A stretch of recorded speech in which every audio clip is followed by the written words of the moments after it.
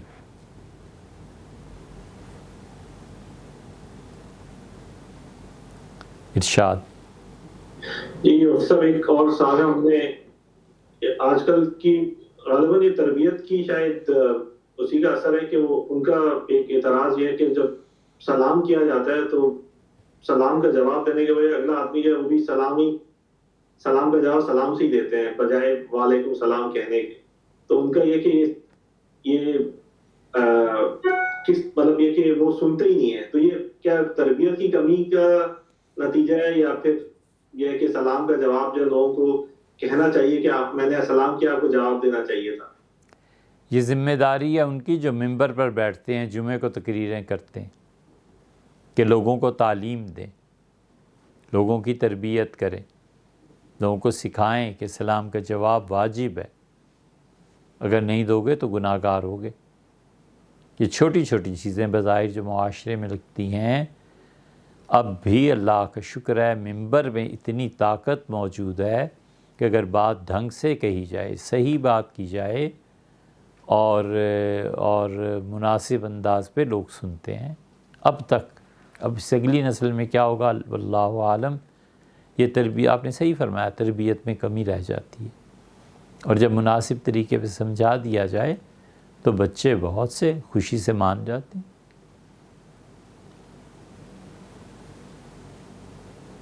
جانوروں کی ایک عمر ہوتی ہے، اس میں ان کا گوشت کھانے کے قابل ہوتا ہے. وہ جب عمر گزر جائے نا ان کی، تو پھر اصل قیمت سے وہ چوگنی نیچے آ جاتی ہے. لوگ کہتے ہیں یہ کیا گوشت کھانا ہے.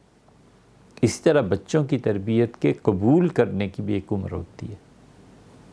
حضور اقدس صلی اللہ علیہ وسلم نے فرمایا جب وہ 7 سال کے ہو جائیں تو انہیں نماز ضرور پڑھاؤ، جب 10 سال کے ہو جائیں تو ان کے بستر الگ کر دو. آخر 10 سال میں کوئی چیز تو ہوتی ہوگی جسے فرمایا کہ بستر ان کے الگ کر دو. بچے قبول کرتے ہیں، سنتے ہیں.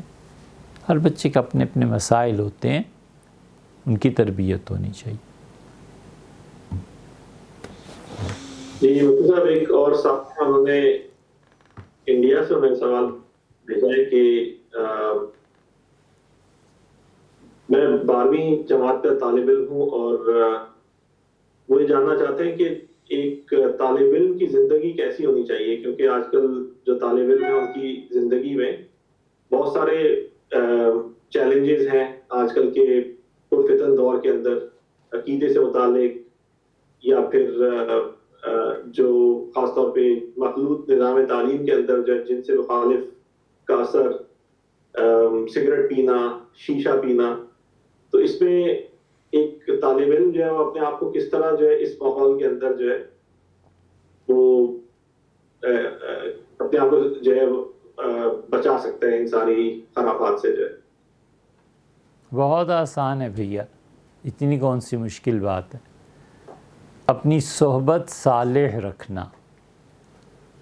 جو کوئی شخص جس میں خدا کا خوف ہو اور اللہ نے حکمت اس پہ واضح کر دی ہو، ان کی صحبت میں رہنا، ایک بات۔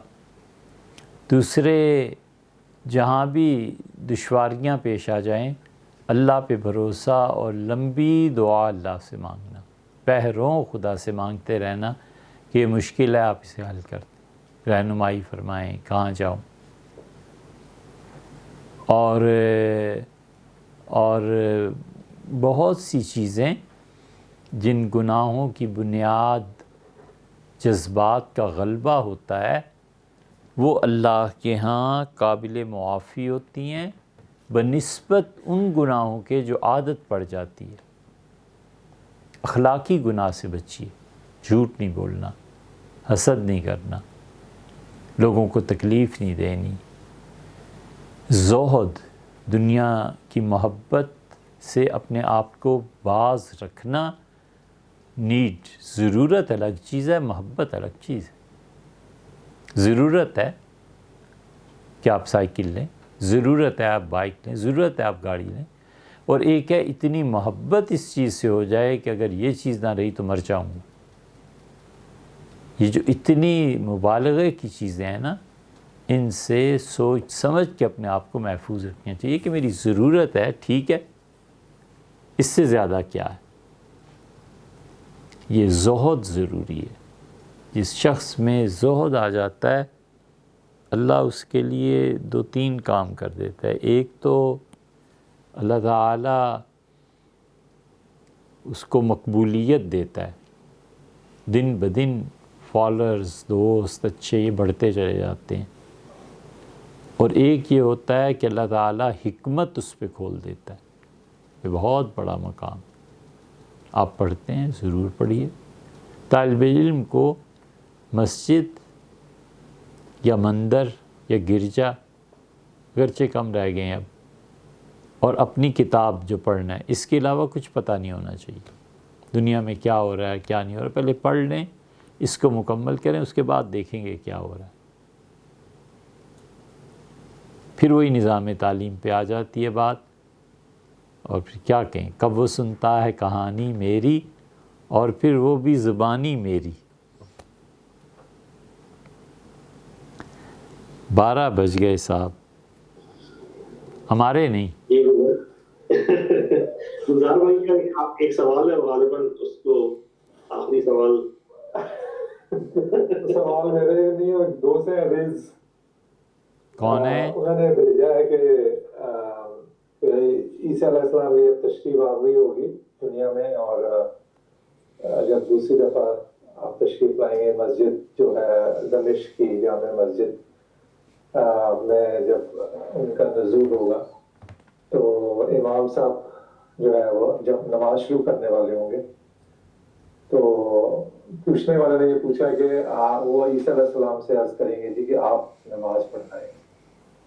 تو سوال یہ ہے کہ عیسیٰ علیہ السلام کو علم کہ نماز اور فجر کی نماز اور نماز میں کیا چیز پڑھنی ہے، اس کے بارے میں اشکال ہے کہ وہ آپ کے علم میں کیسے ہوگا۔ سیدنا مسیح علیہ السلام کو جو بھیجیں گے نا، وہ خود سکھا کے بھیج دیں گے۔ کوئی اتنی پریشانی کی بات نہیں، کم سے کم ہم سے آپ سے نہیں پوچھیں گے۔ وہ جو آئیں گے انہیں خود ہی علم ہوگا۔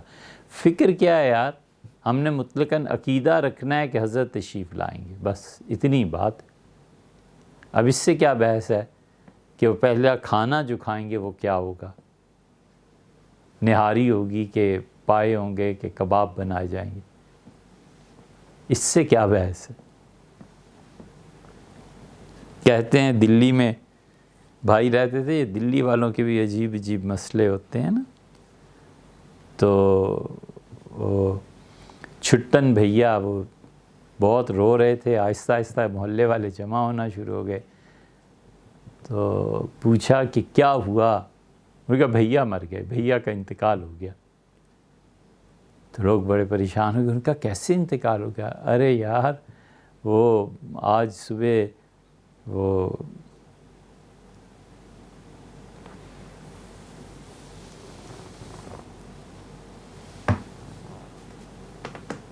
نہاری کی دیگ پکی تھی، تو پیالے میں ڈالنے کے لیے جو نیچے چھانکا تو سیدھے جا کے گرے اور انتقال فرما گئے.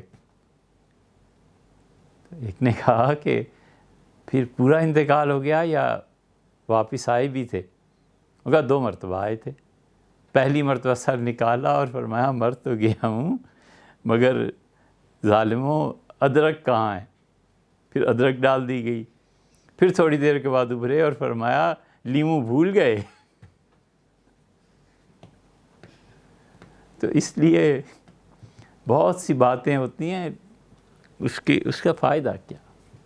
سیدنا مسیح علیہ السلام ان کا علم وہ اللہ کا امر ہے، وہ خلق نہیں ہے. آپ نہیں جانتے خلق اور امر میں کتنا فرق ہے. اسی لیے اللہ نے قرآن میں اسپیشلی کہا الا لہ الخلق والامر. خلق بھی اللہ کا ہے اور امر بھی اللہ کا. اتنی بڑی آیت ہے الا لہ الخلق والامر. ہمالیہ پہاڑ پہ رکھ دیں، ریزہ ریزہ ہو کے ٹوٹ اور تباہ ہو جائے. الا لہ الخلق والامر. جو عالم امر سے پیدا ہوا ہے اور امر کا ثمرہ ہے، اس کے متعلق کیا کہہ سکتے ہیں کہ اسے یہی نہیں باتیں سب چیزیں ہوں گی. اب اجازت. بہت شکریہ استاد. بہت السلام علیکم.